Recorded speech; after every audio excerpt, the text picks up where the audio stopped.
Kazakhstan merupakan salah satu negara Turki merdeka di Asia Tengah dan berdasarkan luas wilayah daratannya menempati posisi ke-9 terbesar di dunia. Jika berbicara mengenai sumber daya alam, negara ini termasuk salah satu yang paling kaya di dunia Turki dengan cadangan minyak dan gas alam yang sangat besar.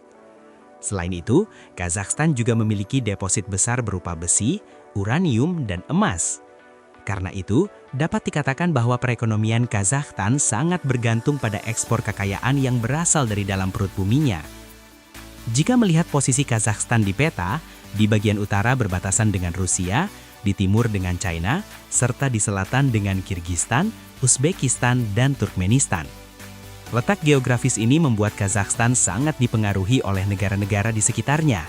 Sebagai contoh, hampir semua orang dapat berbicara bahasa Rusia, dan tidak jarang ditemukan makanan jalanan khas China dijual di berbagai sudut kota. Kazakhstan juga dikenal sebagai negara dengan musim dingin yang berlangsung cukup lama. Salju dapat menutupi wilayahnya hampir setengah tahun. Oleh karena itu, bagi yang tidak menyukai cuaca dingin, waktu terbaik untuk berkunjung adalah saat musim semi atau musim panas. Tersedia penerbangan langsung dari kota-kota seperti Istanbul dan Ankara, sehingga perjalanan menuju Kazakhstan relatif mudah. Meskipun sekitar 70% penduduknya beragama Islam, konsumsi daging babi dan alkohol tetap cukup umum. Budaya minum alkohol di negara ini banyak dipengaruhi oleh Rusia. Akibatnya, kecelakaan lalu lintas yang berkaitan dengan alkohol cukup sering terjadi. Masakan Kazakhstan mencerminkan akar budaya nomaden Asia Tengah. Daging dan produk susu menjadi bagian utama dalam hampir setiap hidangan. Makanan yang mirip dengan sucuk Turki juga cukup populer. Salah satu hidangan tradisional yang paling terkenal adalah beshbarmak, yaitu hidangan daging yang biasanya dimakan menggunakan tangan sesuai dengan arti namanya. Jika berkunjung ke sana, hidangan ini sangat layak untuk dicoba, bersama dengan pangsit khas Kazakhstan yang ukurannya jauh lebih besar dibandingkan pangsit pada umumnya. Selain etnis Kazakh, diperkirakan terdapat sekitar 200.000 orang Turki lainnya yang tinggal di negara ini. Mereka termasuk Turki Akhiska dan para pendatang dari luar negeri. Turki Akhiska memiliki sejarah yang cukup kelam. Pada masa pemerintahan Joseph Stalin, mereka mengalami pelanggaran hak asasi manusia yang serius dan dipaksa pindah dari wilayah Soviet ke berbagai daerah di Asia Tengah. Hingga saat ini, komunitas Turki Akhiska dan Uighur masih dapat ditemukan di banyak desa di Kazakhstan. Jika mengunjungi desa-desa di Kazakhstan, ada satu benda yang hampir selalu ada di setiap rumah, yaitu dombra. Alat musik petik tradisional ini memiliki makna budaya yang sangat mendalam bagi masyarakat Kazakh dan menjadi dasar dari musik mereka. Instrumen ini juga banyak digunakan di negara tetangga seperti Uzbekistan dan Kirgistan. Di sisi lain, ribuan warga dari Turki telah menetap di Kazakhstan untuk membuka usaha. Banyak di antaranya berinvestasi di bidang restoran, kafe, hingga konstruksi. Namun, bagi wisatawan penting untuk berhati-hati saat menggunakan taksi karena beberapa pengemudi terkadang mengenakan tarif yang lebih tinggi kepada turis asing. Bahkan, ada anggapan di kalangan sebagian masyarakat bahwa pengunjung dari Turki dan Azerbaijan sangat kaya. Hal ini sering dikaitkan dengan serial televisi Turki yang menampilkan gaya hidup mewah yang kemudian dianggap mencerminkan kenyataan. Jika menilik sejarah Kazakhstan, negara ini dulunya merupakan bagian dari Uni Soviet. Pada masa itu, wilayah Kazakhstan digunakan sebagai lokasi uji coba nuklir dalam jumlah besar. Diperkirakan sekitar seperempat dari seluruh uji coba nuklir dunia dilakukan di sini. Pada tahun 1991, setelah runtuhnya Uni Soviet, Kazakhstan memperoleh kemerdekaannya. Tidak lama kemudian, negara ini secara sukarela melepaskan program senjata nuklirnya. Keputusan ini diambil setelah dampak besar yang ditimbulkan, di mana hampir 2 juta orang menderita kanker dan penyakit serius lainnya akibat uji coba tersebut. Setelah merdeka, Kazakhstan berkembang dengan cepat, mirip dengan negara-negara bekas Soviet lainnya. Dalam proses tersebut, ibu kota negara mengalami beberapa kali perubahan. Hingga tahun 1998, ibu kotanya adalah Almaty, kemudian berpindah ke Akmola, dan selanjutnya menjadi Astana. Pada tahun 2019, kota ini sempat diubah namanya menjadi Nur Sultan melalui keputusan presiden, meskipun perubahan nama di masa depan tetap mungkin terjadi.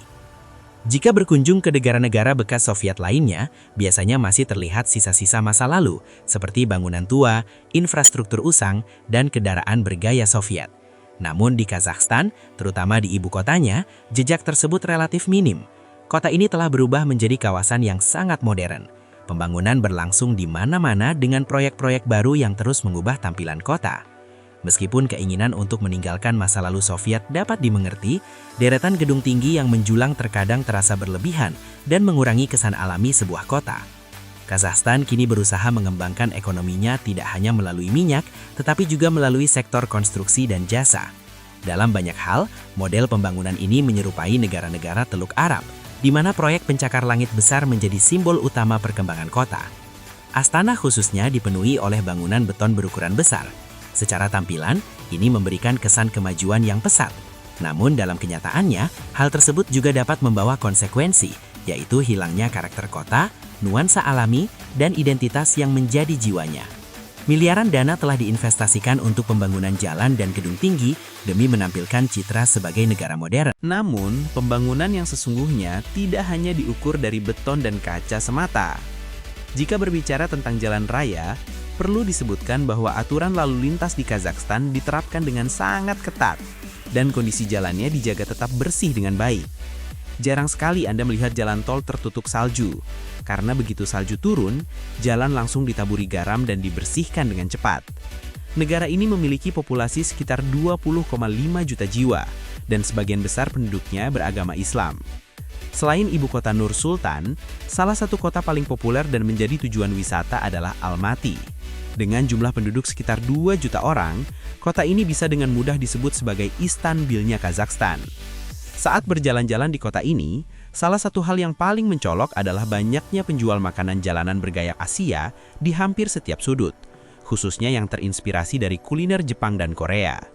Makanan ringan ini sering berbahan dasar seafood, dan di saat yang sama, Anda juga akan menemukan banyak restoran Turki. Jadi, satu hal yang pasti, Anda tidak akan kelaparan di Kazakhstan. Meski begitu, jika Anda cukup selektif dalam memilih daging, sebaiknya lebih berhati-hati. Tidak semua hidangan sesuai dengan yang Anda bayangkan. Daging yang disajikan bisa saja berupa daging kuda atau bahkan daging babi. Selain daging sapi, daging kuda dan babi juga banyak dikonsumsi di negara ini. Daging kuda sendiri memiliki makna budaya yang sangat penting di Kazakhstan. Bahkan harganya seringkali lebih mahal dibandingkan daging sapi. Jika Anda diundang ke rumah penduduk lokal sebagai tamu, kemungkinan besar Anda akan disajikan hidangan berbahan dasar daging kuda. Hal tersebut dianggap istimewa dan merupakan bentuk penghormatan kepada tamu. Menariknya, harga daging ayam hampir sama dengan daging sapi. Hal ini mungkin terdengar mengejutkan, tetapi ada alasan di baliknya. Peternakan hewan ternak jauh lebih umum dibandingkan peternakan unggas di Kazakhstan.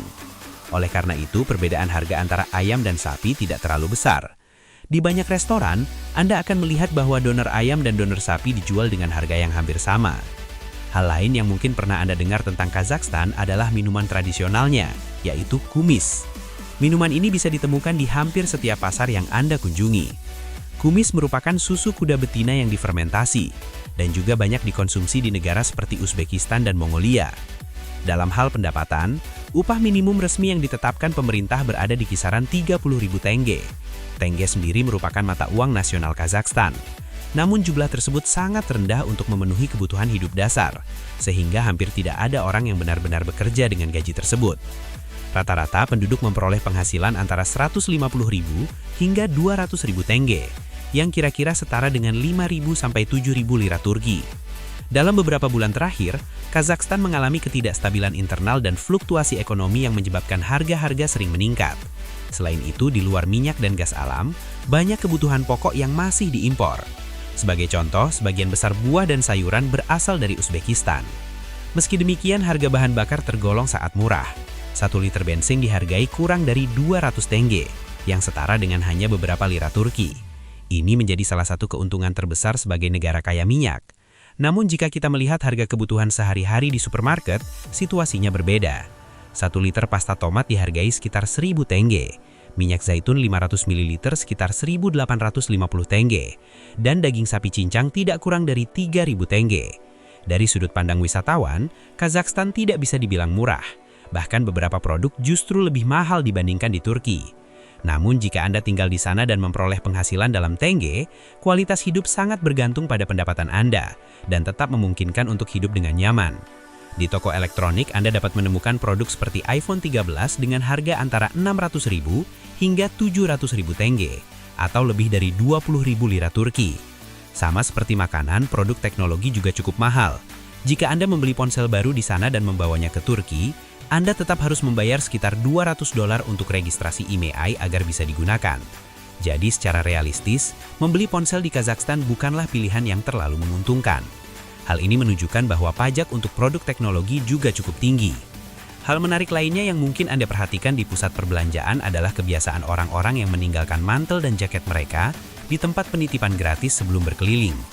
Alasannya sederhana, ruangan dalam gedung sangat hangat. Sebagai negara kaya minyak, pasokan pemanas melimpah dan bangunan dijaga tetap hangat selama musim dingin. Terakhir, jika Anda berencana tinggal dengan nyaman di Kazakhstan, menguasai bahasa Rusia adalah hal yang sangat penting. Hampir semua orang dapat berbahasa itu. Bahkan tidak berlebihan jika dikatakan bahwa bahasa Rusia lebih sering digunakan daripada bahasa Kazakh dalam kehidupan sehari-hari. Bahasa ini merupakan bahasa resmi kedua di negara tersebut, dan banyak sekolah negeri memiliki jurusan bahasa Rusia. Bahasa ini juga menjadi bahasa utama yang digunakan oleh banyak perusahaan.